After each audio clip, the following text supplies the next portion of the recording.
Greetings, everybody. Welcome to the latest edition of Conceptual Astrophysics. It's a series of videos in which we show how to set up and solve introductory astronomy problems. I'm your host, Dr. Christopher Sorolla. And today's going to look more physics than astronomy at first glance, but we are bringing in the astronomy. And that is to talk about how much you weigh, or, well, we'll use an astronaut's weight. Let me explain.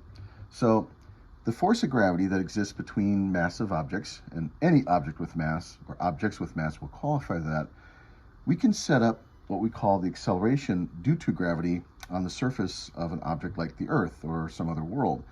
And then that will help us explain or understand how much a person or an astronaut would weigh in that world. So that involves the force of gravity law that Isaac Newton came up with a long time ago, with some numbers that we have for updates on actual masses. And so, long story short, we want to find out how strong gravity is on Earth or on some other objects. Now, for comparison's sake, I'm choosing the objects of Jupiter and Miranda. Jupiter, of course, is the giant planet, the biggest planet in the solar system, and we'll talk about that as we get to it. Miranda is a moon of Uranus. And the reason to choose Miranda is not because it's very big, it's the opposite. It's because it's very small, but it has big features. And again, let's explain as we go along. So, but for comparison's sake, and because this is the fairest and most obvious way to do things, let's talk about planet Earth.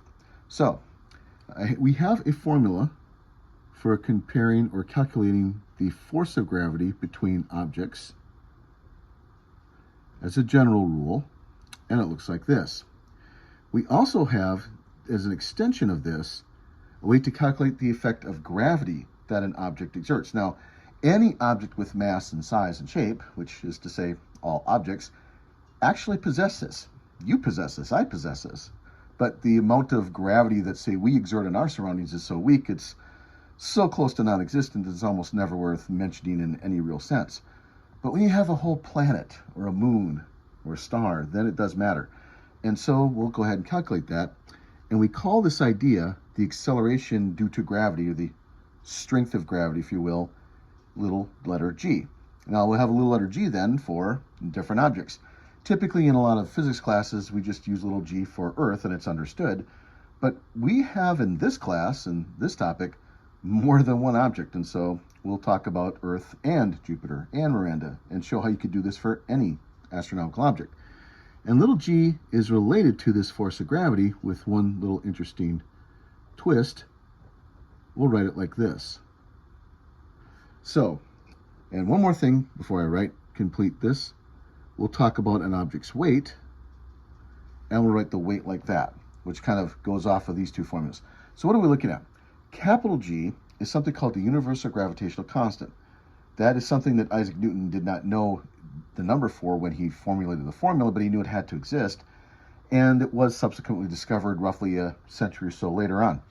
So we've known about that for a while, and essentially it represents the strength of gravity, if you will, as a force of nature, right? M1 and M2 stand for two individual masses, and the little letter r stands for the distance between those two masses. Notice that r squared is what we have, not just r, so this is what we often term an inverse square law. We'll have similar things to say if and when we get to, say, talking about the intensity of light. That also has a similar sort of idea. But for now, that's how gravity works. Specifically, this is between two point masses, or if you prefer, the centers of massive objects. Now, little g is a spin-off of this kind of formula. Instead of M1, let's put in a capital M. And the only reason to do that, there's no other reason, is capital M suggests it's a really big mass, like a planet's worth of mass, if you will. And capital R will be the radius of our object. So the reason to do that is because that's where you normally are, right? If I'm standing here on the Earth, I am a distance of capital R from the center of the Earth. And gravity is measured, if you will, little r, from center of object to center of object. Now me personally, I am not quite, say, 2 meters tall.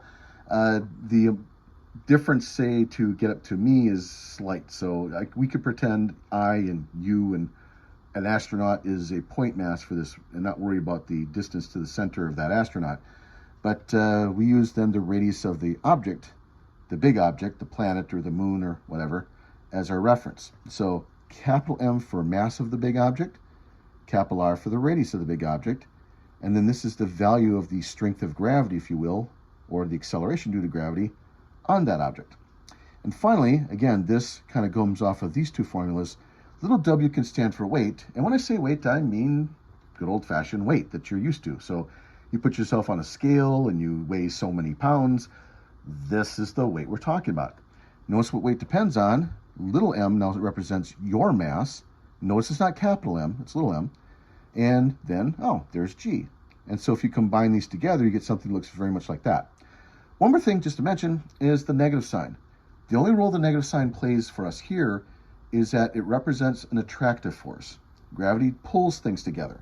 So you and I are pulled down towards the center of the Earth. Of course, the surface stops us from going there. It's what a nice solid surface helps you do. But it is what the negative sign stands for. So that's all the meaning. It doesn't affect the numbers in any way. It just simply tells you the direction in which you're going to be pulled, if you will. So what we want to do to make this a little bit simpler ourselves, we'll actually use the little letter g to calculate gravity for the Earth, for example. And then let's pretend we have an astronaut that has a weight, or mass, excuse me, I should say mass, very carefully, of 100 kilograms. So let me write that down for our sample astronaut. In this example, we'll use that as our mass for the astronaut. So if you like, you can imagine it's not just the mass of the astronaut, it's the mass of the astronaut's gear and suit and everything, if that astronaut needs to have that. And anywhere but Earth, that astronaut will need to have a good spacesuit. So if you think about it for a little bit, that'll make perfect sense. All right, so how much does an astronaut weigh on Earth, or how strong is the force of gravity on Earth? Let's go ahead and calculate. One more thing, we tend to use metric units in classes like this, in science classes. So I'll be expressing, say, the gravity in terms of meters per second squared, and we'll come up with the weight or force of gravity in terms of something called the Newton. Now, because Newtons are not necessarily very familiar to a lot of the students that will be in this class, I'll go ahead and do that extra step of converting that into good old-fashioned pounds. So if you're used to pounds, we'll talk that way. If you're used to Newtons, you've already be in good shape. All right, so long introduction, but felt it necessary. Let's do some calculating. So Earth first. This will be, say, our comparison object, if you will. If you look up here, mass of Earth and radius of Earth are listed there. By the way, we are not at the moment talking about how to calculate the mass or the radius. Those are in different videos. So we'll assume that these tasks have already been done. All right, so Earth, the little g, or acceleration of gravity on the surface of the Earth, and I'm going to use a subscript now because we're talking about specifically Earth. So capital G, as opposed to little g, is this constant. Now, the units are a little complicated, they're a little messy looking, but we'll carry them along the first time to show you what happens to the units so we can convince ourselves we do get the correct answers or units when we finish the calculation. All right, mass of Earth is a very large number, as you can see, and kg, of course, stands for kilograms. Again, we're in metric, and so we're using kilograms as our unit of mass. By the way, pounds are not units of mass. They're actually units of force, or in this case, weight, and therefore we can't convert directly, if we're honest, between kilograms and newtons or pounds. We have to watch what we do, and we'll show you. All right, radius of Earth is this number here of meters, a little over 6 million meters. If you prefer something like miles, that's about 4,000 miles. Okay, like that. And let's see what we get. So, time to haul out the calculators. And if you've been in classes before that talk about gravity, or if you look at gravity and do calculations along these lines, you will get a number, and I'll round off a little bit, 9.8 meters per second squared. If we like to round off a little bit further, it's almost 10. Okay. Meters per second squared. Now, if you're more used to the imperial or English set of units that are common in America, then that would translate to 32 feet per second squared. Which means what? It means, for example, if you are, say, on a 5-meter diving board in a pool, and you just simply walk off the edge of the diving board, it'll take you 1 second to reach the water. Or, Conversely, if your diving board is 16 feet above the water, that's a 1 second drop. That's the kind of thing that means. It tells you how fast your speed changes from, say, 0 to a speed to get you to cover a distance. Now, the weight part of it goes along with this. Weight then is mass multiplied by g. Now, it's specifically weight of Earth that we're talking about, not weight of Earth, the planet. I should make sure I'm clear about saying this.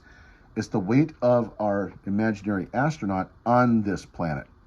So, what does an astronaut, say, weigh in their gear before they get on that rocket ship and go someplace? They're right here on Earth with the rest of us. So, we said 100 kilograms, like that.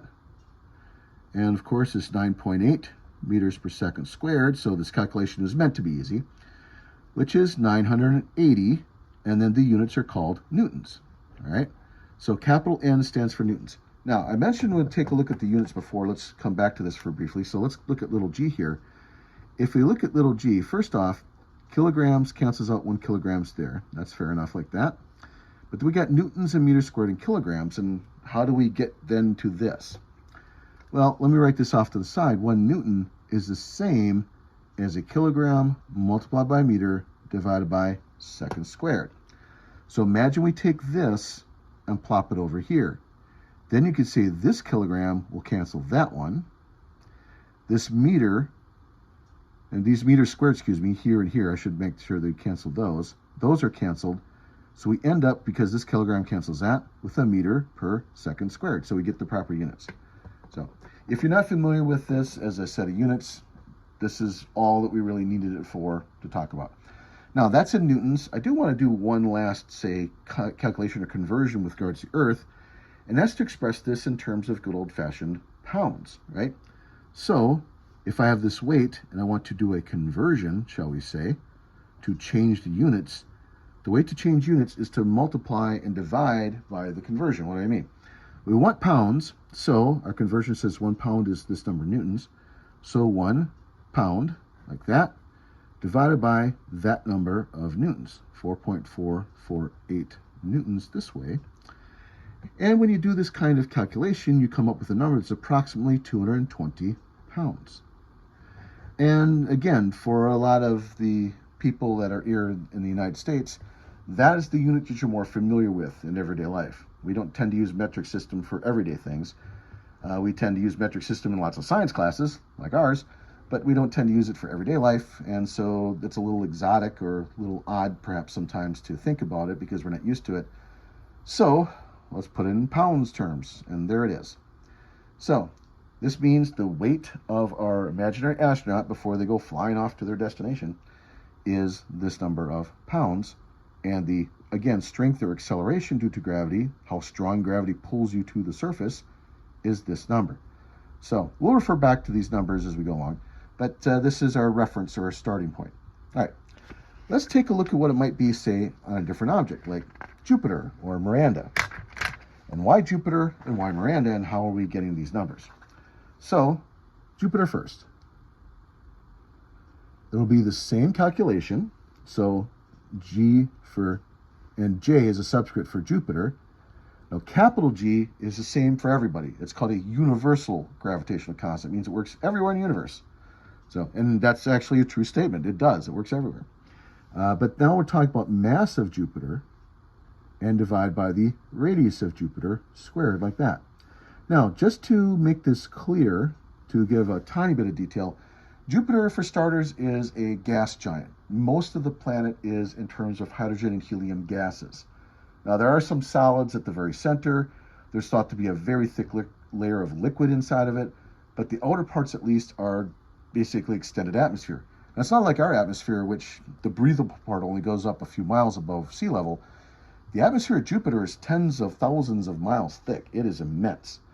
And so it really matters to mention this. Now, why do I bring that up? Because if you look at Jupiter from a distance, it looks like it's got a nice sharp edge to it. You can say, oh, there's the diameter or radius of Jupiter. I can measure that. If you get up close, it gets a little fuzzy. It's not a solid surface at the top because there isn't one. You can't, say, land on Jupiter and walk around on Jupiter. It's not a possible thing to do. There is no solid surface to do that on. So when we define a radius for Jupiter, we're really talking about what it looks like from a distance. And we'll go with that. That'll be sufficient for our explanation here. Also, Jupiter spins very rapidly. The length of the day on Jupiter is less than 10 hours, or of course ours is pretty much 24 hours, right? So Jupiter is much larger across, spins much faster, and as a result, Jupiter isn't a perfect sphere. It's a little bit wider at the equator, at the edges, if you will, than it is at its poles. So the number I'm giving you here for Jupiter, the mass doesn't matter, but the radius of Jupiter is actually the radius at its equator. So let's imagine, if you're an astronaut, that you fly to Jupiter and you're there, say, floating around in your spaceship in the cloud tops of Jupiter, where we're assuming we're at the right distance then. That's where you're actually located at. So it's, in other words, just plugging numbers into a formula sometimes isn't enough. It's good to understand what those numbers all represent before you get started in it. With that in mind, let's calculate what the effect of Jupiter's gravity would have on our imaginary astronaut. So again, 6.67 multiplied by 10 to the minus 11th. Now, for simplicity's sake, for clarity's sake, I'm not going to write down the units because we know if we're using metric, all the units will work out correctly. We've already shown that. The mass of Jupiter is 1.9 times 10 to the 27th kilograms. If you prefer to express it this way, it's about 318 times the mass of the Earth. So Jupiter is much, much bigger than the Earth is. And then the radius of Jupiter is 7.15 times 10 to the 7th power meters. Again, that's squared like that. So, again, this is a good time to talk about practice for your sake if you're working problems like this. It's not, excuse me, it's not a great idea to simply just watch someone do a calculation for you. It's much better if you try it yourself. So I'm pausing for a moment to let you try this for yourself. Or, of course, you can pause the video at any point, do your work, and then come back and see what I've come up with. And I advise that for all our calculations, pretty much. You'll do much better studying if you do the calculations yourselves and follow along. With that in mind, what is the answer? The answer is 24.8 meters per second squared. Or, another way to say this, it's almost 25 meters per second squared, or 2.5 times stronger than the Earth's gravity. So if, and Jupiter is not, if Jupiter had a solid surface and our astronaut were to stand upon that surface, that astronaut would feel 2.5 times heavier than you do here. There's a couple of ways to get the weight of our astronaut on Jupiter, but let's do it the same way we've been doing it already.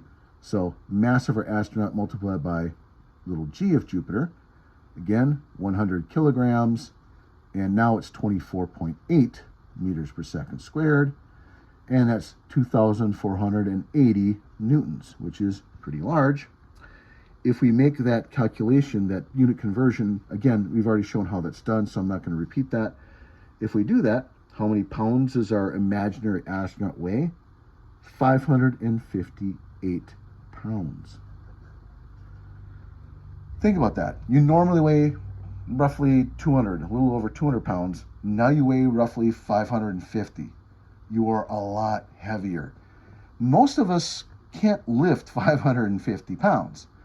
You couldn't stand up. You couldn't keep yourself upright. Again, if there was a solid surface. Now, in reality, there isn't a solid surface. So if you were an astronaut that went to Jupiter, what would you encounter? Well, among many other things, I suppose you could otherwise be doing this safely. If you were to, say, take a step out of your spacecraft, you would start falling into Jupiter because it's clouds. There's no solid surface. And you would keep on dropping and dropping and dropping for a very long time. Let me just say that your fate would not be a pleasant one in the long run, and leave it at that. Okay, so you actually wouldn't have a solid surface to be on. But still, this is telling you you would be dropping, not only falling for a long time, but at a very fast clip. Now, let's talk about the moon Miranda. As I said before, Miranda is a moon of Uranus. Uranus has 5 sort of medium-sized moons and a whole bunch of other smaller ones. And Miranda is the smallest of the group of 5, so to speak. All right? Now, why talk about Miranda? Why pick on poor little Miranda? It's because Miranda has one of the craziest looking surfaces of any object in the solar system. It It has enormous structures, incredibly deep cliffs, many tens of miles deep, and features that are hundreds of miles across, natural features, but really messed up. Now, again, I will leave it to your instructors or your textbooks to tell you what we think happened to Miranda to make that happen. I will say that there's a likely chance that Miranda was destroyed or broken apart by a large collision between it and some other object, and then tried to reform itself, and that's maybe a short way to tell the story. But here's a weird sort of thing to think about. Miranda's got enormous structures, and yet, as far as the size of an object, it's very tiny. Let's write down, or let's go back to our numbers for Miranda for a moment. Miranda has this mass. Now, for people, that's huge, right? That's a huge amount of mass. But compared to what the Earth is some 5 powers of 10 larger in terms of mass, or if you prefer, 100,000 times more massive than Miranda is. That's a lot. Similarly, for the radius of Miranda, look at this number for Earth, and here's the corresponding value for Miranda. That means it's about 30 times smaller across than the Earth is, which also, by the way, Miranda is much, much less massive and much less large compared to our moon as well. So our moon is much, much larger than Miranda, right? So it's a kind of a quandary then. Miranda is, or at least at first glance, Miranda is this very tiny object with very little mass, and yet it has enormous features, larger than many other features most other objects have. Miranda also, by the way, is made out of primarily ice and rock, and so there would be a solid surface to stand on if you went to Miranda. So you could do this. All right, let's calculate for Miranda. So again, same application of the formula, like this. So we get the mass Miranda, we get the radius of Miranda, put it into our formula. And I do want to write this out so you can see what the numbers will look like. Again, we'll leave off the units to save some time and space, knowing that the units will work out the way they're supposed to. If I look up again, the mass Miranda, 6.59 times 10 to the 19th power kilograms, which again is a lot compared to people. It's not so much for an astronomy object.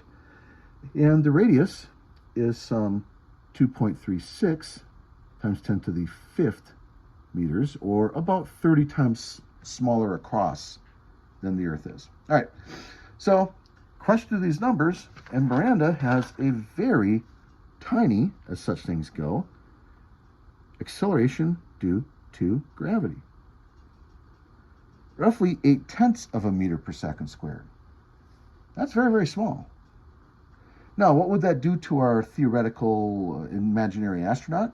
Again, so the weight of our astronaut on Miranda is mass times gravity on Miranda, right?